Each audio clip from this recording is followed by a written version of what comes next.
കോട്ടയം മുനിസിപ്പാലിറ്റിയിലെ 14-ാം വാർഡിൻ്റെ റോഡിൻ്റെ അവസ്ഥയാണിത്.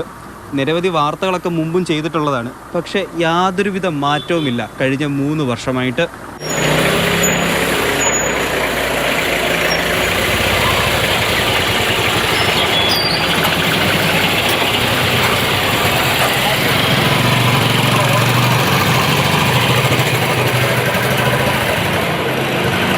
പ്രദേശവാസികൾക്ക് അധികൃതരോട് പറയാനുള്ളത് കേൾക്കാം. രാവിലെയും വൈകുന്നേരം ഈ സ്കൂൾ കുട്ടികളെയായിട്ട് പോകുന്ന സ്ത്രീകളും കുട്ടികളും ഇവിടെ പല പ്രാവശ്യമായിട്ട് വീഴുന്ന ഞങ്ങൾ ശ്രദ്ധപ്പെട്ടിരിക്കുന്നു. അവരുടെ കൈയും കാലും വരെ ഒടിഞ്ഞിട്ടുണ്ട്. മാറി മാറി LDF UDF ഭരിക്കുന്ന ഒരു വാർഡായത്. ഇതുപോലെ നശിച്ച ഒരു വാർഡ് വേറെ കണ്ടിട്ടില്ല. ഇവിടുത്തെ കൗൺസിലറിൻ്റെ കുഴപ്പമാണെന്ന് ഞാൻ പറയുന്നില്ല, ചോദിച്ച് മേടിക്കാനുള്ള കഴിവില്ലായ്മ. കഴിവുള്ള കൗൺസിലേഴ്സൊക്കെ അവിടെ എല്ലാം ചെയ്യുന്നുമുണ്ട്. കോട്ടയം മുനിസിപ്പാലിറ്റി പണം ഇല്ലായകയില്ല. ഈ വിമലയിലക്കത്തിയത്തിൽ ഇപ്പോൾ ഇവിടെ വലിയ പെരുന്നാൾ കിടക്കുക എല്ലാ വർഷമുള്ള ലക്ഷക്കണക്കിന് ആൾക്കാർ വരുന്നൊരു സംഭവം ഇത്. ഇതിനകത്ത് എങ്ങനെ പോകും? എങ്ങനെയാ വണ്ടിയാൽ വാതാവിന് രൂപം വെച്ചോണ്ട് പോകാൻ പറ്റും? ഇവിടെയുള്ള നാട്ടുകാരും എല്ലാ വീട്ടുകാരും കൂടി ഇത് കോൺക്രീറ്റ് ചെയ്യാം എന്നുള്ളൊരു പ്ലാൻ പദ്ധതിയും പറഞ്ഞു. അടുത്ത ആഴ്ച ഇത് റോഡ് പണി തുടങ്ങുകയാണ്. അതുകൊണ്ട് അതിനൊന്നും പോകണ്ട എന്ന് പറഞ്ഞ് അവർ 2 മാസം മുമ്പ് ഇത് വിലക്കി വെച്ചേക്കുന്നതാണ്.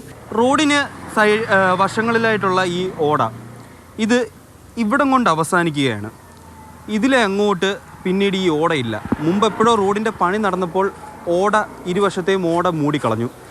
അതാണ് പ്രധാന കാരണങ്ങളിലൊന്ന്. കുത്തി ഒലിച്ചു വരുന്ന മഴവെള്ളം ഈ റോഡിനെ നശിപ്പിക്കുകയാണ്. 3 പ്രാവശ്യം ഞങ്ങൾ ചാനലുകാരെ വിളിച്ചു, പത്രത്തിൽ കൊടുത്തു. ഇതെല്ലാം കൊടുത്തിട്ടും യാതൊരു പ്രയോജനം കിട്ടുന്നില്ല. അങ്ങേയറ്റം പരാതിപ്പെടാവുന്നതിൻ്റെ പരമാവധി എല്ലായിടത്തും പരാതിപ്പെട്ടു. പക്ഷേ ഇങ്ങോട്ടും തിരിഞ്ഞു നോക്കാൻ പോലും അവർക്ക് സമയമില്ല. ജനങ്ങൾക്ക് എന്ന് ശാപമോക്ഷം ലഭിക്കുമെന്ന ചോദ്യത്തിന് നഗരസഭയ്ക്ക് പറയാനുള്ളത് ഇതാണ്. ബഹുമാനപ്പെട്ട MLA 25 ലക്ഷം രൂപ ഈ പണിക്ക് വേണ്ടി തന്നെ അനുവദിച്ചിട്ടുണ്ട്. വാർഡ് വർക്ക് ടെൻഡർ ചെയ്തിട്ടുണ്ട്. 18-ാം തീയതിയാണ് എൻ്റെ ലാസ്റ്റ് ഡേറ്റ്. പള്ളിപ്പെരുന്നാളിന് മുമ്പ് അതിനെ ചെയ്യണമെന്നാണ് ആഗ്രഹം.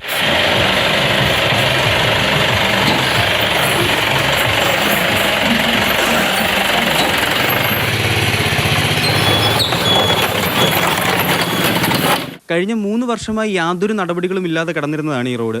ഇപ്പോൾ കൗൺസിലർ പറയുന്നത് 25 ലക്ഷം രൂപ അനുവദിച്ചിട്ടുണ്ടെന്നൊക്കെയാണ്. അതിൻ്റെ പേപ്പറുകളും നമ്മളെ കാണിക്കുന്നുണ്ട്. പക്ഷേ എത്ര നാൾ കൊണ്ടിട്ട് ഇതിൻ്റെ പണി പൂർത്തിയാകുമെന്നുള്ളത് കണ്ടു തന്നെ അറിയണം. ക്യാമറമാൻ ജോവിൻ തേക്കടിക്കൊപ്പം നിതിൻ തോമസ്, മാതൃഭൂമി ന്യൂസ്, കോട്ടയം.